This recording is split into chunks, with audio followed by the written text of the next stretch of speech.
Hey, how y'all doing today? This is Milton Spence's Milt's Coaching Corner. Not a tongue twister, just my name and the name of the podcast. But either way, I just want to thank everybody so much because it's because of you guys that I'm able to even continue doing this. I've gained a lot of new followers on Spotify, YouTube, as well as TikTok and Instagram based upon the podcast. And I'm grateful to be able to reach you guys wherever you are, whatever state you're in, whatever country you're in. I appreciate you guys so much for tuning in and checking in. Thank you to each and every person who's reached out to let me know the effectiveness of the messages that God places on my heart and the effectiveness of the messages that are allowed to come through on your airwaves.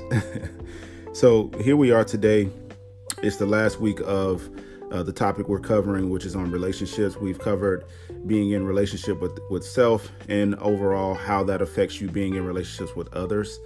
I just want to let you guys know that the most important relationship that you can have is the relationship that you have with yourself, whether that be your past self up to now, or whether that be your now self into the past. I don't want to necessarily dive too much into that because that in itself, again, is a total different aspect of relationships. Nevertheless, I believe wholeheartedly that the ultimate cause or the ultimate goal for each relationship is to understand who and what it is and how it is that it will take you and that person to the next level.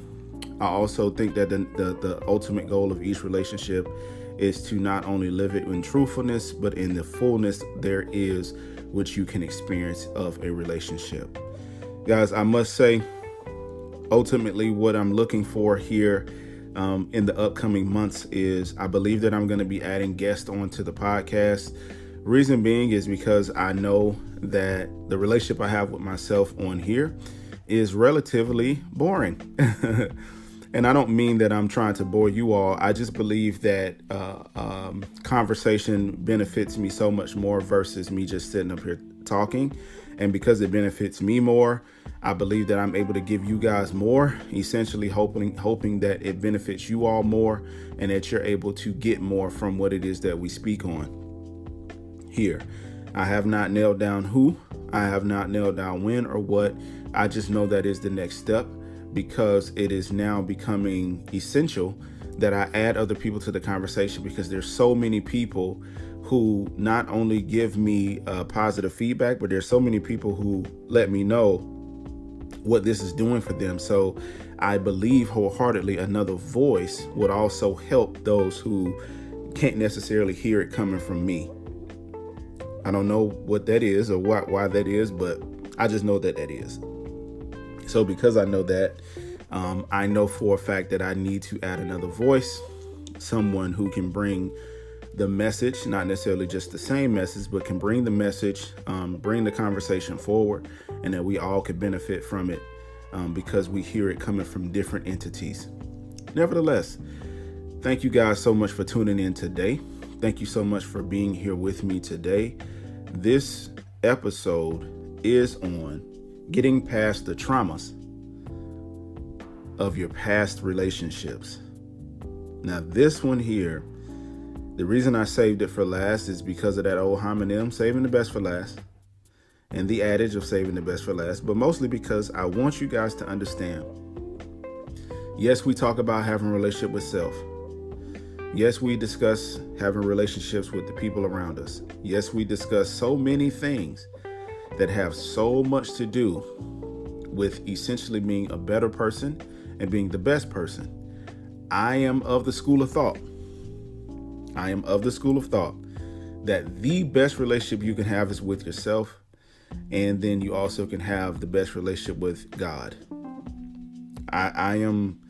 That's my biggest, but I really believe that your traumas, your accentuations of self, the developments of the rigmarole of going through life gets you to a point where you no longer want to address things that have faced you, right? Because if you haven't addressed it, I mean, you haven't faced it. But the things that have faced you and the things that have taken you to a place where you don't want to be. I am of the school of thought that healing from the relationship traumas of your past not only makes you a better person because, hey, you want to be a better person, but it makes you a better person because it helps you to take control and take upon yourself the culmination of attitudes, mentalities, the overtures that you've had in this time that you call life. Helps you put those things in perspective and say, I am no longer my trauma, but I am my future. And the only way I can get to my future is if I step over my trauma and I step past the things that have held me back and held me down. I am of the school of thought wholeheartedly that the things that have held you back and down are the things that are meant to propel you, but you have not decided that you want to be propelled just yet. Now, that's not just me being deep. That's just me saying the steps that you need to take in your life are based upon the things that have faced you that you have yet to face. The things that have faced you that you have yet to face are the things that will be the catalyst to your growth and also will be the culmination of the proper ability for you to be able to take yourself from step 1, 2, 3, 4 unto success. Now, success to you may look like money, but success to me definitely looks like a person who is not only together, but been together based upon the fact of mending the relationship with the trauma of their past. If you have not had trauma, I'm not trying to say you haven't lived, but I just wonder what is going on there, because people have been through something. Now, I've said before in the past that your trauma is not anything to do with the level of trauma I have experienced, but your trauma is your trauma, meaning it's whatever you have associated with a traumatic experience, not what I deem, not what anybody else is deeming traumatic. It's only what you deem traumatic. So whatever it is that has happened to you, whatever it is that has happened to you, now that could be through it being said, that could be through it being done, that could be through so many other ways, because I've met so many people in my life who've been through traumatic experiences through things that have been said. And I've also been with people who have been through traumatic experiences from things that have been done. Whatever that is to you or with you, I am letting you know here today that the only way that you will get past that, the only way you will heal that, is if you do everything in your power to lift yourself above the trauma, take the steps over them or step on them in order to accentuate the new level. Now, how do we do all of this? How do we do all of this? Trauma is one of those things that I like to say alienates you from yourself. Why? Because as most people have experienced in this life, your trauma, your traumatic experiences have only done one thing, and they've only snatched away from you the very things that you really want. And most of all that you really want is peace. Because your trauma snatches your peace, because it snatches who you are and what you are, you find yourself in a position and a place where you're constantly having to battle with the overtures of your emotions and thoughts. You're having to battle with the fact that you are no longer this person. I'm not here no more. I'm not doing this the same. I'm not the same person I used to be. I am trying to get over it. I am better than this. You're constantly in a back and forth with yourself. You're saying it aloud in order to convince us, but really you're back and forth with yourself. So because you're constantly in that battle, you never, ever, ever face it. You only address it, right? And your trauma is one of those things that will constantly be there, even if you talk about it, even if you just face it, even if you look at it and say, I recognize you. And it's like, yeah, I know you too. I'm a part of you. And remember, I happened to you. Now, I am of the school of thought that traumatic experiences not only just happen to people, but they happen for people. And because they happen for you, I literally know deep down in my heart that your trauma and your traumatic experiences have been something that you can decide you're ready to deal with, meaning that you're really ready to go through the thought pattern or the thoughts that have happened, right? Based upon what has happened, and you're ready to face each one of those thoughts. You're ready to allow let me segue real quick. And I don't mean to lose you. Just follow me. Flow with me here. The emotions that you feel from the traumatic experiences that you have had, the things that you have felt that you have not allowed to flow through you, are the things that are holding you back. So the way that you can face them is to go back, and here's where I'm tying it in. You have to go back and tie in the emotions that you felt to the thought, or to the words that were said to you, or to the actions, the emotions that you have felt throughout the time. And you have to face those emotions. You have to face them. You don't demonize them, but you face them. How do you face those emotions? Well, it's not easy. The best part about facing the emotions is this, though. You look at them and you face them and you tell them what they are to you, and you allow them to come through you, and you express them in the sense of saying, I no longer want you here. I no longer want you a part of my life. This is how I felt. This is what you've done to me. This no longer will happen because I am moving on from you emotions that I have felt for this entire time. I'm moving on from you. We are done. Our relationship is over. I no longer want to feel despair. I no longer want to feel depressed. I felt depressed at this time. I no longer want to feel like that. I don't want to do that. I know. Give me a second. Let me tie this all in for you. I don't want to do that. I don't want to be here. I don't want to do this. The best way to now do that, the how. Obviously, I said we go back into the thoughts. We go into facing those emotions. The how to face the emotions is the most important piece. You have to lay them out on the table. I'm saying the same thing, but you have to lay them out on the table, and you have to look at them one by one and basically let them know where they belong. And you have to utilize them, not let them use you, but you have to utilize them in order to get over them. Meaning you have to utilize the power that they're not giving you. You have to take that power back.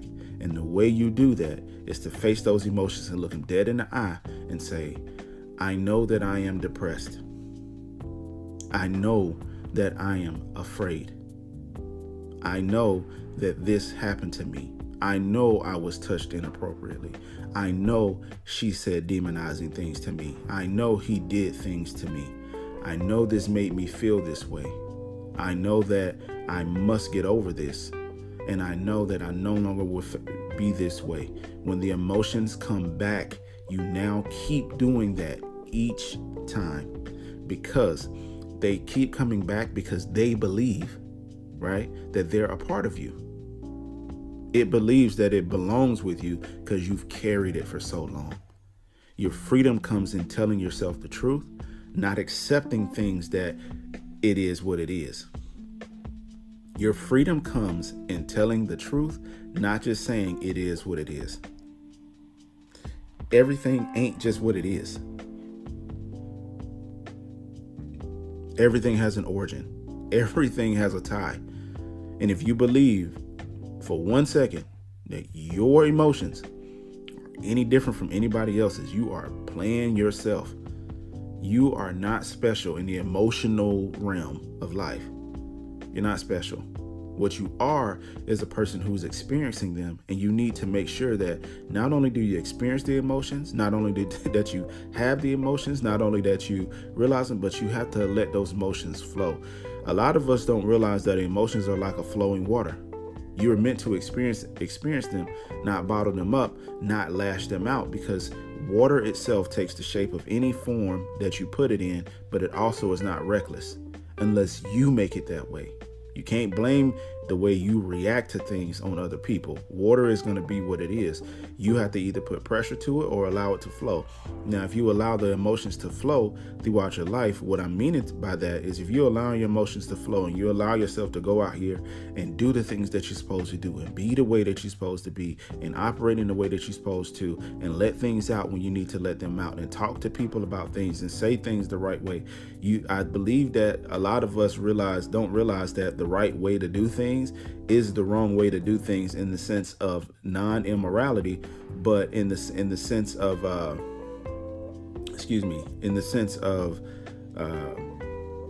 being able to do things as they come to you. that have lined up to the moral clause that is within you as well. So a lot of us know right from wrong, but a lot of us decide to do things against that because it is more comfortable. It's easier to just curse somebody out. It is harder to tell a person, listen, I want you to understand, sir or ma'am, that I totally feel disrespected by what you just said, and it made me feel this way, and it made me feel that way, and I would appreciate it if you don't operate with me in that manner ever again. And I would appreciate it if you don't treat me like that ever again. It's hard for us to do that. It's easy for us to say, if you don't get your ass away from me, you stupid mother.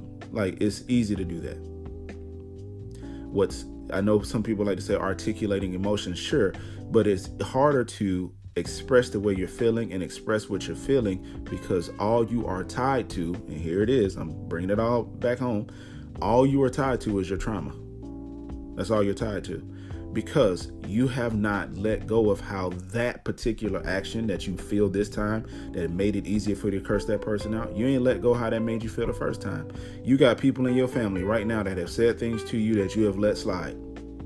You have people in your friends circle right now have done stuff to you that you've let slide, or that you've allowed to hurt you, and you didn't let the person know how it hurt you and what hurt you. You've only let it hurt you and then sit up there and you react to the person later on or react to other people. And all you're doing out here in the world is passing out bad seed. So because you're in this world passing out bad seed, now people don't know how to take you because they don't understand that they're only dealing with a person who is tied to their trauma. They're not dealing with you. They're not dealing with your name. They're dealing with somebody else who's tied to their past because their past has a hold on them. Your trauma has a hold on you because you won't face it. You won't look the emotions in the eye and tell them exactly what they make you feel. You won't look the emotions in the eye and tell them exactly what they're doing to you. You will not do it. You will run from your emotions, hands down. And that is the scary part because you're running from your emotions. Your emotions, the way you are, the way you choose to be, your emotions, the emotions that you carry are supposed to flow out of you. You are meant to experience emotions, but they're meant to come out. You're not meant to be bottled in. Your spirit man flows, whether it's good or bad. Emotions flow, whether they're good or bad. The thing is, how do you process emotions? Do you process them in a mature way, which is allowing yourself to feel and then express said feeling by expressing it, letting people know exactly how that made you feel? Now, expression can come in many different forms or fashions. Most of the time, though, expression is an outward thing. It's not necessarily just inward. It is inward first, and then it becomes outward, right? In order to do something outward, you have to feel it inwardly. You can't just be a zombie.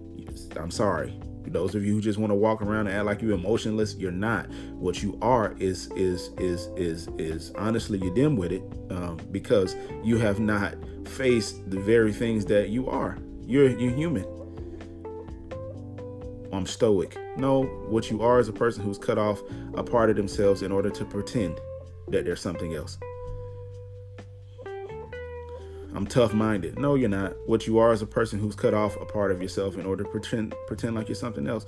If we all were honest with ourselves, some of us some days or every day want to tell somebody to get the F on. Or some of us some days want to tell somebody, I don't really want to talk to you.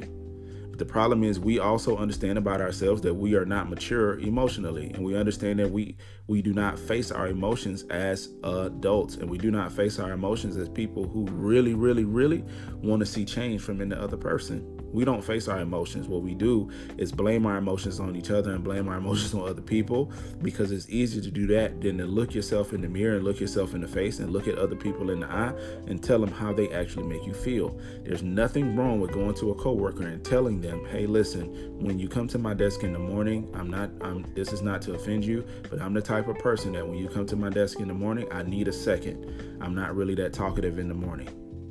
Or letting that person know, hey, that doesn't mean I never want to talk to you. It just means that when you come to my desk in the morning, because of how I am, I need a moment. Make sure that you come up and say, give yourself an intro first, and then I'll let you know if I'm really in the mood to speak or not, because I would rather speak to you where I can give to you what you deserve, which is not for me to mistreat you based upon the way I'm feeling.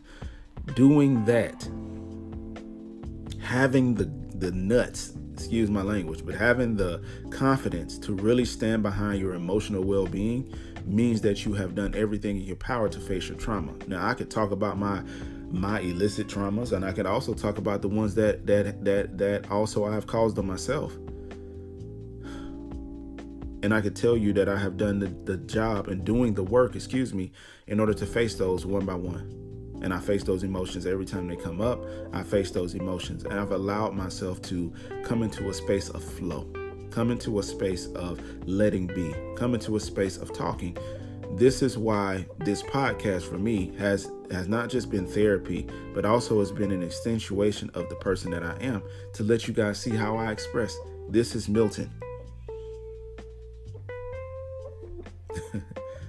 I got a big old head. I'm sitting in front of a microphone and I talk. This is Milt. Not the microphone, but the head part, definitely. But reality is, this is who I am. And I'm grateful for being this way. Because I've been talking my whole life, man. I've been talking my whole life. Anybody that I have known over this time can let you know that boy there is talkative. But I've only been used to it, been told to me that I talk too much, or you don't right? It like people will put me down.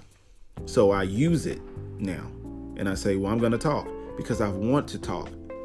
And I'm going to use what everybody said to me in the past. I'm going to use that not as a means to demonize them, but as a means to say, I know how that made me feel at the time, and it made me feel down on myself, but I'm not going to allow that to shape me and mold me, because I talk for a reason. God, show me why it is that I talk so much. Show me why I talk so much. And then when I see why I talk so much, guess what I do? I talk more, but now I speak in wisdom, or I speak at the right time. When it comes down to my emotions, God, is it okay for me to feel? I remember praying that one time. Is it okay for me to feel? And God told me it was okay to feel. Then I said, well, how do I express my feelings? And this is how I'm able to get to you all today, everybody who's listened to this point, and let you guys know that, yes, you can feel. Yes, it is okay to be human. But you have to understand that you are a spiritual being having a human experience. So because you're not an expert in emotions, is due to the fact that you were never an expert at being a human in the first place. You're learning this. You're learning this. You'll never be expert at being a human. You are a spirit first. So it betters you and further puts you in position to understand who and what you are. Because you start to see what I am as a human being. I'm way behind who I actually am. I am now an expression of what I already was.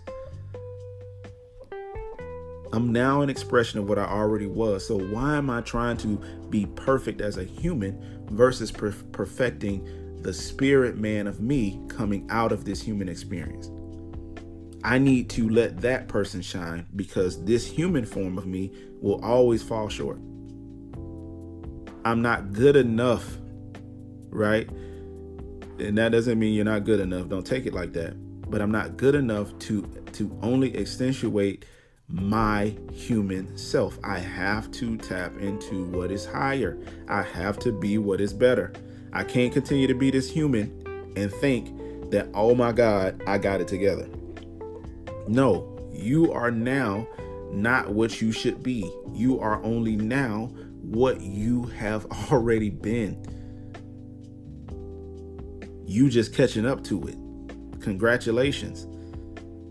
Welcome to the gun show, right? Like, welcome to the show. You are now what you have already been. So you need to catch up to that person, because the person that you are already.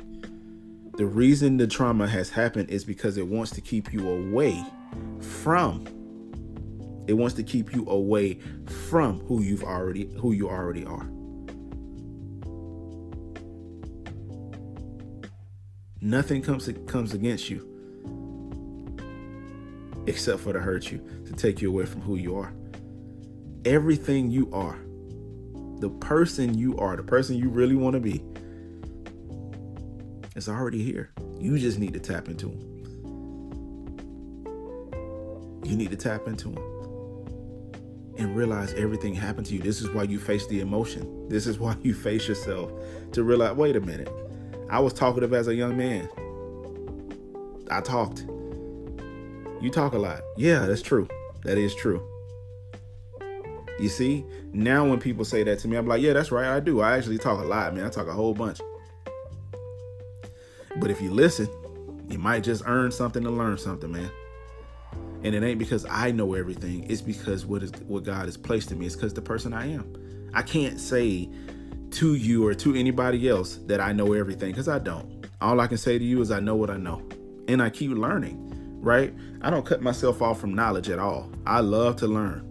I am a proponent of learning, so much to the point where I'm like badgering myself and beating myself up in a PhD program. Look at me. I'm beating myself up to get a degree in school. Not for y'all, because I've always been a high achiever. Always been that. Most of you don't remember who you were before the trauma.